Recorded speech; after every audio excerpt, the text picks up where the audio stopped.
Hello and welcome back to DM&D here on the Tumble Tinker YouTube channel, and our Discord servers are out there too. Hey folks, today we're doing something a little bit different. We're going to be going into recently about campaigns, starting new campaigns, and some of the different ways to do that. So we're going to jump in and kind of revisit some old ideas from previous episodes, and then build on some new ones. There's some different things in here. Um, as always, we are at the Temple Tankard on our Discord server looking for more games, more DMs. We're kind of in the middle of some games transitioning and new ones starting up pretty soon here, so we're always looking for more people, both players and DMs. So, yeah, feel free to jump on out there. The link is in the Discord in the description below. You can join the link there and come on and join us.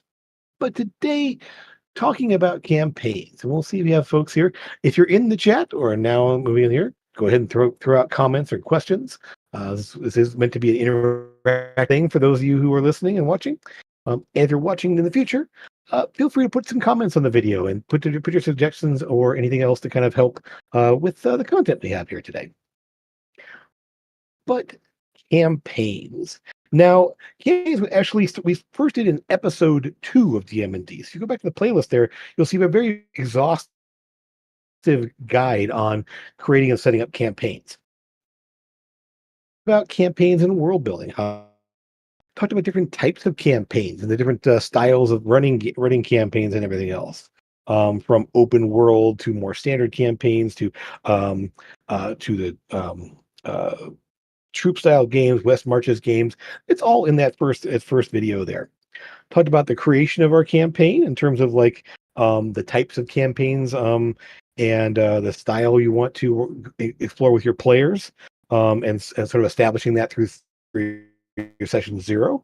How to maintain your campaigns, keeping them going over a long period of time and ways keeping them fresh and moving along. Ending campaigns. So very exhaustive guide from beginning to end there in that first video. We also talked about campaign rewards and keeping a campaign flowing in detail in episode 6 called Keeping It Going. We talked about growing your party and what kind of ways your characters can develop over the course of a campaign. Your players can develop. Um, that's episode number 10.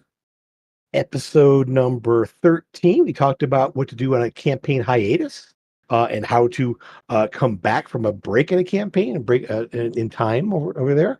And then kind of following up there in episode 15, shaking it up, how to make a campaign a little bit different, or maybe start a new campaign if you need to. And it's a similar thread. We talk about campaigns through everywhere because that's really the way that like our games come together. You have a series of adventures, and that's what makes up a campaign and a continuous cast of characters within there. You can think of a campaign. So the way you kind of structure this whole thing is you have encounters like a scene from a book or a movie. Those encounters string together into an adventure. Multiple adventures string together into a plot arc, and all those plot arcs together form a campaign. And so you can kind of like build up from one to the other.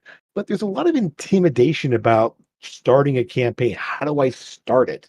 Well, the big trap that people have a lot of times for a campaign is they think they have to have the entire campaign planned out from beginning to end, like, and all the events in between there, knowing what the campaign is going to be. And you don't have to do that. If you do, and you have that available to you, great. That's kind of how published adventures are in there. Is there sort of a campaign or maybe a mini campaign that basically you have this whole thing planned out for you, and you can follow along. So you don't have to do that. Uh, you don't have to. You're not forced into uh, having doing that yourself. You can start with a simple little idea.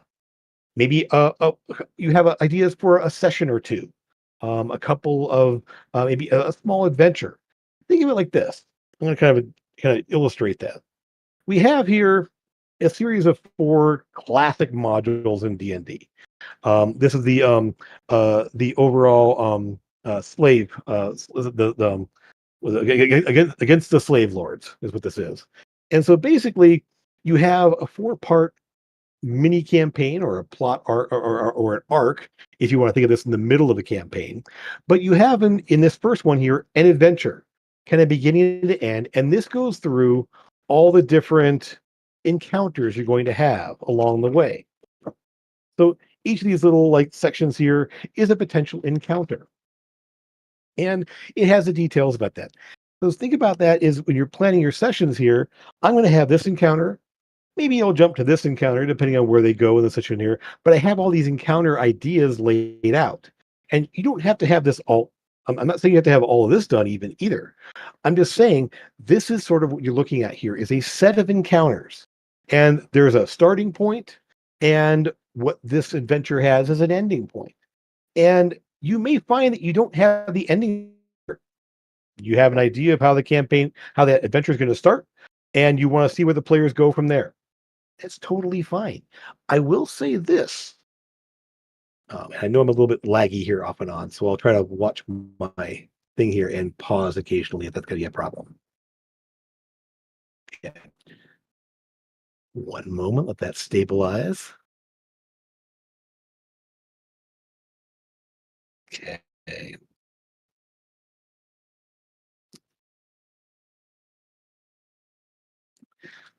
Okay.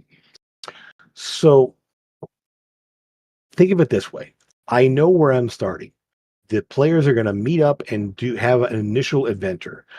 It might be they're meeting up in a town, saving it from bandits. They might, the classic one, meeting up at a bar, or they're all currently in prison, and that's where they kind of get together. That's a classic way to go. There's a lot of different ways you can figure that out. But essentially, that first adventure, that first set of encounters, is going to kind of set the tone for that campaign. So knowing at least a tone for your campaign and where you're starting is all you really, really need. You don't even need a full world built yet. This is the whole thing: is that campaigns can start in a blank slate. You can start in a world where you know that there's going to be this type of thing. There's a problem in the world that needs to be solved, and that's going to be um, that's going to be where you start. And I know my connection is still be a problem. So um, hopefully that's not going to be a problem in the recording. But what I'm saying is you don't need to plan everything out. Pick up starting place, go with it, and see what happens. The players are going to drive a lot of that with their choices, with their ideas, what you present to them, and how they deal with it or how they move from one place to another. So it might be you need to be one or two steps ahead of the players, or you might have a great inspiration and jump ahead saying, I want the plot to go here in this adventure.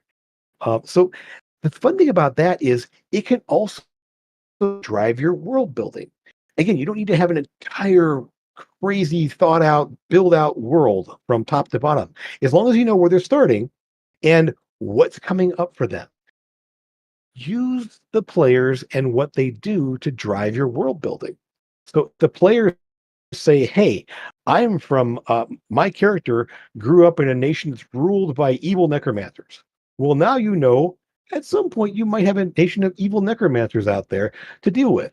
Put it in your world, maybe add that into the plot down the road, or maybe they say, "Hey, I was a former slave, and I've escaped, and I want to do something." So now you have a plot hook among the characters to help drive the story to a future adventure. So again, the character backgrounds, that initial idea, and the way the story is moving can drive your world building. And the idea is that you aren't locked into one set of ideas. You aren't locked into one overarching thing. Now, if you are playing an existing world, like a Greyhawk or Forgotten Realms or a Shadowrun or something like that, where the world kind of exists already, and there's a lot of source material, you can draw on that and put those elements into your game to make it kind of drive forward. So if you don't want to, if you say you know that they're going to be heading to a big city, you can say, oh yes, well here's Greyhawk, here's Waterdeep, here's Seattle. All these different ways you can kind of go. You don't need to start there, but you can go there eventually, or make that a part of the world where it's like, oh hey, there's this large city out there. Maybe we should go there sometime, and the adventure can kind of steer itself that way. So don't be afraid to let your world grow with your campaign. It's an easy, it's a fun way to go in terms of like not being so rigid in the story and what you're planning to do. Um, so again, encounters drive the adventures, adventures drive the arcs, arcs drive the campaign. And so what may start off as a simple little adventure, or even a one shot, which is kind of a limited adventure, will grow into a full long narrative that can be as long as you want it to be to tell the story you want to tell. You a big intimidating factor around campaigns is you hear people talk, like I've been running this, hear people talking about how the game has been running for 2 years, or they've been running this game for 3 or 4 years, or in the case of one famous D&D group out there, running for 30 years. Um, no one is expecting anyone to run a game that long. So be upfront with your players. Tell them, figure out where you want to go with it. And at some point, if you have a logical ending place and things are kind of driving that way, you might just say, okay, the campaign is going to end here. Or maybe just this arc is going to end here. And how do I drive into the next arc to continue the campaign? It's really that you have that flexibility. You are not locked into to a 2 to 5 year commitment when it comes to a campaign. You have you and your players kind of decide that. Um, so something to think about there, and essentially getting a campaign off the ground and making it run, is letting that first adventure kind of set the tone for the game. Your initial like set of ideas of what the game is going to be like, what the party of characters is going to be like. You kind of want to let that set the tone for what you're going at. And what I mean by that is if the players come in and they want to do some like crazy heist type things and dungeon delving and treasure finding and killing monsters, then let that be the style of the game they want to go in. If they want to go in and more, I want to take over a town and do political intrigue and get people to do what I want them to do and kind of form a guild and that if that's the way they want to go. That's what the adventure is going to be around. Let that be the focus of the campaign. If they come along and say, "Hey, I just want to murder everything. I want to be an evil jerk. I want to do that," again, that's maybe something you kind of work out in session 0, so you kind of know that, but at least know that whatever you discuss in session 0 about the type and feel of the campaign there, let that first adventure reflect that and let them jump into that and let it roll. You don't want to do a quick 180 after the first adventure where it's like, "Hey, okay, that first adventure is a dungeon crawl, you're in there, now it's a political game. Form a guild." Make alliances, get this thing up and running. If they didn't sign on for that and you take the game in that direction, you might lose some players' interest. And so, when you develop, when you in that session when you're kind of pitching the campaign to them and kind of forming that session 0 time with them and kind of talking about the kind of campaign, keep that as the focus of the campaign. It's gonna be a lot more successful for you and a lot more enjoyable for the players if they sort of know what they're in for. You can always introduce small elements, but if the focus of the game shifts too drastically, it's going to be kind of off-putting to them. Yeah. So, um, some things to look at, and this is kind of goes back to something we talked about in session 2. There is that session 0. Um, again, what what you develop with those players. And if you're talking about a one shot, where it's going to be or a very short adventure where you're going to be like just doing this one set of encounters, this one maybe 3 or 4 sessions, you don't need to put as much focus or effort into it. So don't go crazy with everything there. Kind of get enough to get the game going to hit people know what they're playing, what's going to be on there, and then go from there. If you need to, there's no reason you can't do a session. I call it like a session point 0.5. Like if you're like 10 sessions into the game and you want to restart or kind of refocus the game with it, doing a 10.5 where you take a step back and saying, "Hey, characters are working. If you want to tweak some things here, maybe move some characters in and out of the game here, or if you want to change the tone of the game or the style of what we're running here, you can do that. But make sure you kind of do that outside. You don't want to just suddenly throw that curveball in there. So you can always sort of reset a campaign in that way. So, but make it clear that's what's happening. The last thing for players is, hey, we're having fun, we're enjoying this, and you say, now we're going to change it. The again, you might lose players that way. Um, and that's sort of part of maintaining the campaign. And keep that in mind when you're kind of worried about how long this campaign is going to run. If you're not intending to run a 2 year campaign, you don't need to put 2 years worth of work into it. You don't need to put that a huge amount of effort into it, just enough to get you to the ending point that you want. And then maybe there's a second campaign that starts up. Maybe call it like second season of a TV show. Some of the same characters come back, or all the same characters come back, but it's a new set of adventures on a new path. So feel free in a campaign, do it in little fits and starts. Like a short bit there, have an ending, then restart, have another ending. And that way you're kind of keeping it fresh for you and your players without that slog of 2.5, 3, 5, 30 years, whatever. Um, Now, again, if you're all into that and you're all happy with it and all enjoying it, then by all means, keep it going as much as you can, because it is a lot of fun to have those big long games, but you're not required to. As a DM, no one is expecting you to run a full marathon style of game like that. So, um, and when it does come to an ending, and I've mentioned this a few times in previous episodes here, is you are going to end at the end of an adventure, at the end of an arc, at the end of a campaign, allow for a resolution. Nothing is less satisfying for gamers, for role playing gamers, when it just suddenly ends and there's no discussion of what happens next. Like, what happens to my character? What happens to the world? What happens to the town that we've been in here? So, giving that sort of little epilogue moment, giving that sort of like at least a discussion of what happens in to the people we've been dealing with. What happens to my character? What happens to the people my character has met along the way? And so, again, you don't need to be exhaustive, but allow for that ending, allow for that resolution of events, because it will give a very satisfying arc, a satisfying conclusion to that arc or to that short campaign, and make people aware that that's what it is. This is an ending. We're going to go ahead and stop here. We may start up again down the road, but this adventure, this arc, this campaign is complete. Yeah. So I'm not sure if anyone out there watching right now, but if you have any questions, throw them in the chat there. Always good to kind of keep things coming in there. Um, so the idea of a campaign, again, um, you don't have to have, like, for example, you may have a fantasy world campaign. What's going to help drive that campaign and the ideas there are the characters. Again, you don't have a campaign without characters. So it's important that you have a good cast of characters to work with.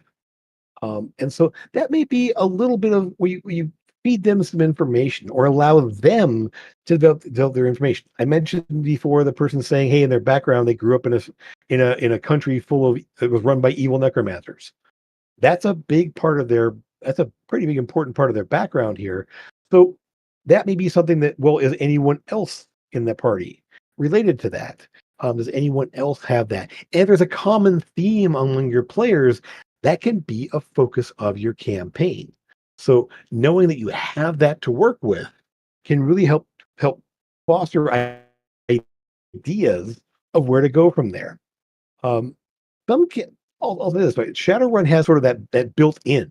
The idea of Shadowrunners are all people who are sort of mercenaries working in a very similar job, different sets of skills, but they're all working toward a similar goal of making money by taking jobs to do weird thing to do various things for corporations or somebody else there. The idea of the shadow run is kind of like a heist or a specific job where you're basically here's your crew of people to go do a job. So in the case of Shadowrun, the campaign style or the adventure style is built into the game. Other systems may be much more freeform. Again, fantasy games, doors wide open. Anything that's in fantasy there, you're all fine. Like space exploration games, like a traveler type of game. There's all different ways you can go there. Although most of them involve being a crew on a ship.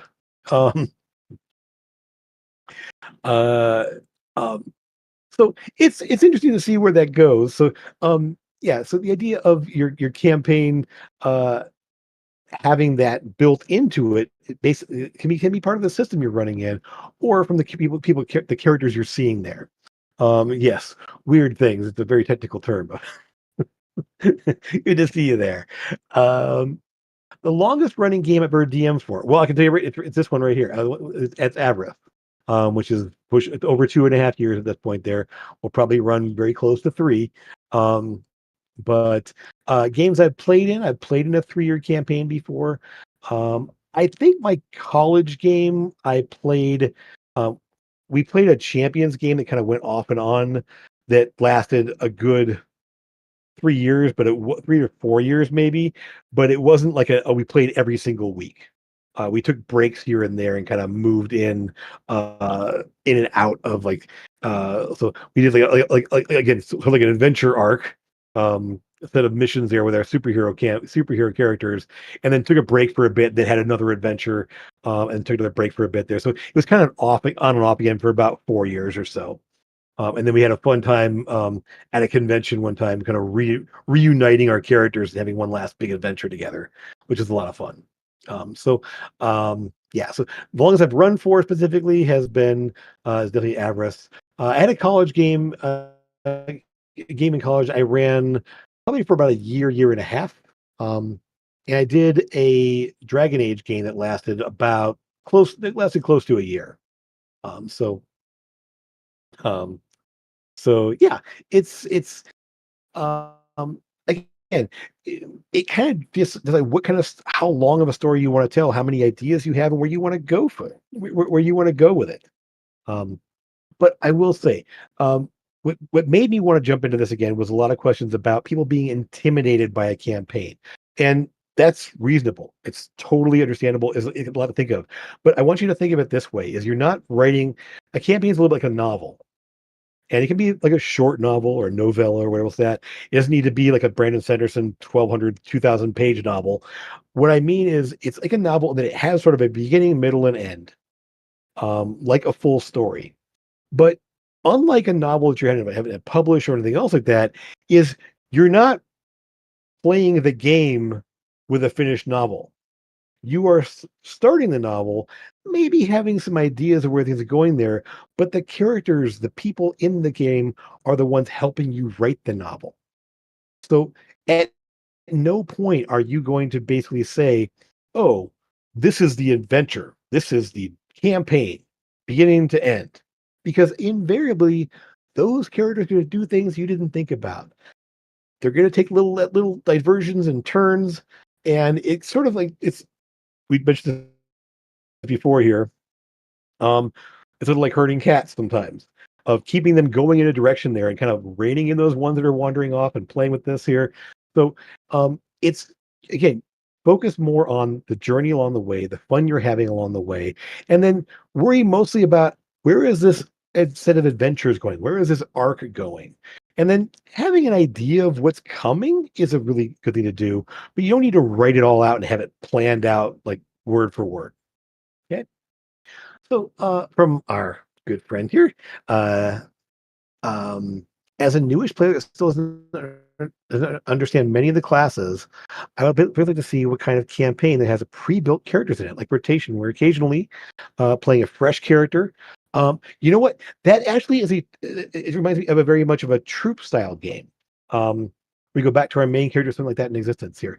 A typical, a perfect system for a troop style game is Blades in the Dark or other variations on that. There, Scum and Villainy is a sci-fi Star Wars Firefly-esque version of Blades in the Dark. But the idea of Blades in the Dark and that session that system is that you're playing a troop, or in this case, like the Blades in the Dark, you're playing a thieves guild or a mercenary organization.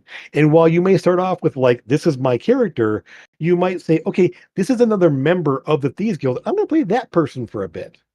And oh, this person got injured and they're in the hospital for a bit. So let's start up another character and play this one for a while. Or maybe this one gets killed on a mission and now I can come in there. Troop, it's kind of both actually. You can think of it as troop style game as in like having like troops in an army, or troop as like an adventuring like a minstrel troop. It kind of works in both ways actually. So it's the idea of having like not just everyone doesn't have just one character, they may have multiple characters based on coming and going. Could be a bard game. I have seen that there. In Blaze in the Dark, the characters are very, very simple. You have sort of templates, and you kind of make a couple of choices and a couple of gear choices, but the characters are super, super simple. Um, it might be like in a very short, like typically for me when I do one-shot games or very short campaigns, you might make characters and say, "Hey, here's a packet of characters. Pick which one you want to play." So as a DM, I'll do that sometimes.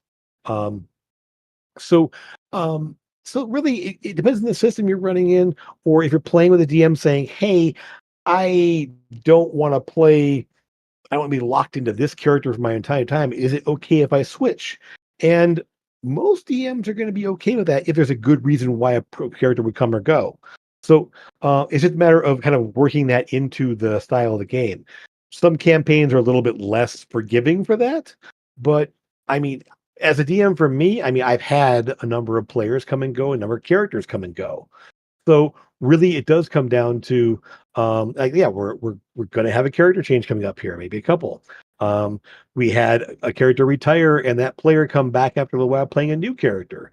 We've had characters come and go. So right now, currently in Avarice, we have really three characters who've been there since the beginning, and one of those is about to go away. So, I mean, spoiler alert. Um, but the idea that and it's already been talked about that it's happening coming up here. But the idea that now we'll have of the cast of characters in the game, only two will have been there since the very beginning. Um, yeah, and so with the pre-built or partially pre-built characters there, again, like working with your DM saying, "Hey, here's a set of characters." What's funny is I mentioned these old modules here. What's interesting is like you'll actually come in here, and in the back of these old modules is a whole set of pre-made characters and their gear and equipment. And so old D&D adventures had that where basically you had, okay, well, we have here character number one is Elwita, a dwarf fighter, and then Ogre, who was a big burly human male, a human fighter. Um, we had Frida, a female human ranger. And all their stats and gear were built out ahead of time there. So it's kind of something that was built into old games. Um, like almost every D&D had sort of a here is a core group of characters. If you want to jump in and use those, you can. Now I will say back in the old AD&D days, the characters were a lot simpler. That was pretty much all you needed for a character was like one line of stats and one set of equipment. So not very careful. So look at this. There's actually nine characters on one page, and then their gear over here. So um, really, there wasn't much to original D&D characters. They've gotten a lot more complicated, but there are other systems similar to that. Um, and actually, so perfect example there. Uh, that is Tika, right? Yeah, that's I'm pretty sure it is. I adore coming up with back. So this is a good idea here. Adore coming up with background stories, etc. But actually putting the character together is daunting, and that is something that comes with experience there. I will say, even D&D has some pretty. If you want to just go in on D&D Beyond, and this isn't a plug for D&D Beyond or D&D specifically, but it has the option is there. You can just choose a pre-built character option. You can just say, I want a fighter. Boonk, and there you go. Um, it'll build the whole thing out for you. And then I want to level this guy up a couple levels. And you might say, okay, well, I make this choice and this choice. So it really does come down to um, like there are some shortcuts for characters if you don't want to get super detailed into the character building aspect. You want to say, hey, I want a ranger. Boom. There we go. And from that point, you can then say, okay, here's my character sheet all ready to go. Now I can focus on the part that I like, which is the background and all that other stuff. Yep, it's actually in D&D Beyond there. When you create new character, there's a pre-built option, and it'll basically you can just create that. Yep, just boom. And then you may have to do a little work to leveling them up if you're not starting at level one, but really that option is there. And a lot of other systems have very similar things where they may have an archetype character or sort of an iconic character. Like here is a sample character of this class. Pathfinder had that where you basically had the iconic characters.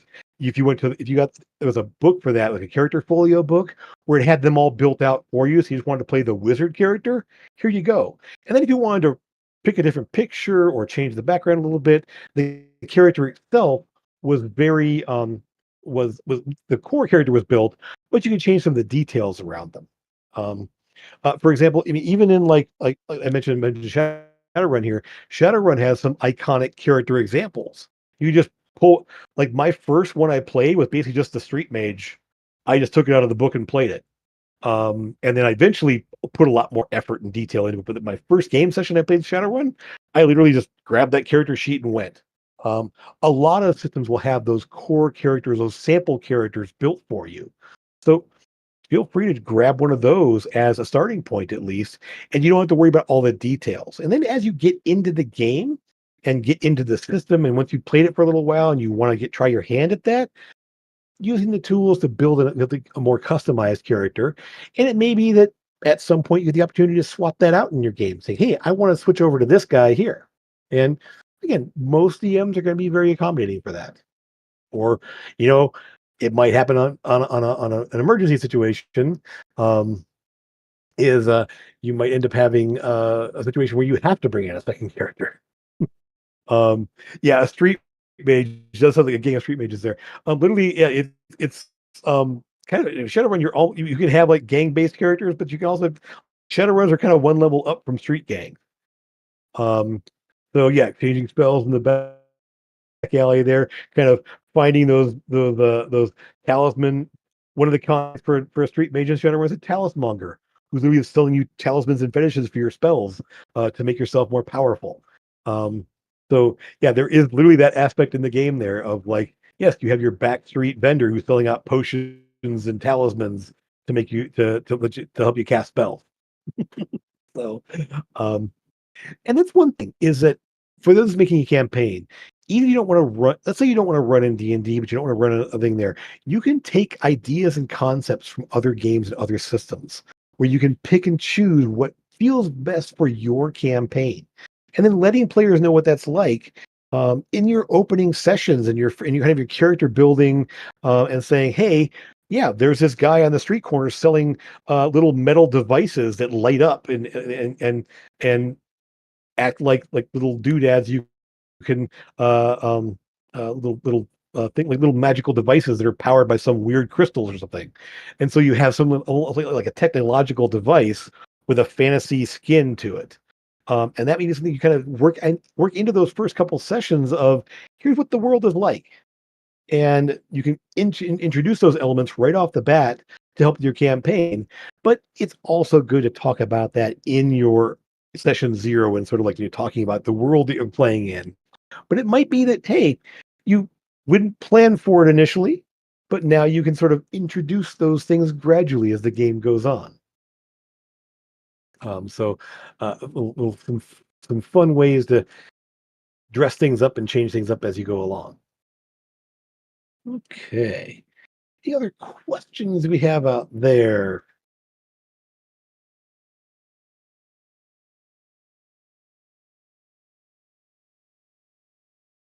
Okay, well, think about it over here. We're going to wrap up pretty soon here, but just to kind of reiterate here, I mean, again, there's a lot of different campaign resources in DM&D. You can also go online. There's a lot of creators out there that talk about campaigns. Matt Colville has reams of material around campaigns and how to do things. You even got DM tips with Matt Mercer if you want to go down that route. There's lots of people out there that talk about how to kind of structure and build campaigns and different tips there. And again, I've got probably about 5 or 6 videos that all deal around campaigns. And in the future, I'm going to put links to those episodes, those sessions in the description of this video here. So you want to come back to this video and kind of look up some of those information there. We'll have I'll put links to those videos in the description below here as soon as we're done. But the most important thing is I know it can feel intimidating. I know it can be a very difficult task initially to wrap your brain around, but you don't have to, it's like anything. You don't have to do it all at once. You can do it in small pieces. You can let it grow over time and sort of let yourself settle into this pattern and keep it going. So where you start small and grow like anything else. You're starting off with hopefully most times lower level characters and they're growing along with it. So think about this you're growing the campaign, you're growing the world along with the characters as they grow. And so it's all sort of an organic flow into how you're telling your story and how your characters are filtering their way into the story. So I hope that helps you with some ideas in the future there. If you ever need campaign ideas, like different types of campaigns there, I can throw some out in the future, or just sort of like maybe in the future we do a session where we just throw out weird ideas and see what happens. Um, uh, so that it is something in the future. Or if you want to throw an idea into the comments of the video here, for someone else to use, that'd be fun as well. So, um, as always, thank you for being here. Thank you for participating. It's good to see you guys in the chat there. Those of you in the future watching this, feel free to comment. And if you have ideas for future DM&D sessions, you want to hear any questions you have around game mechanics or system mechanics or just sort of world building or anything else in the future, there, throw those throw those ideas my way, either through video comments or on the Discord server. You can DM me on Discord, and we'll tackle some new subjects down the road. But as always, thanks for being here. Thanks for being a part of this the experience that we have here, and I hope you out there having fun playing games in the future. Take care, everybody. Have fun. Bye.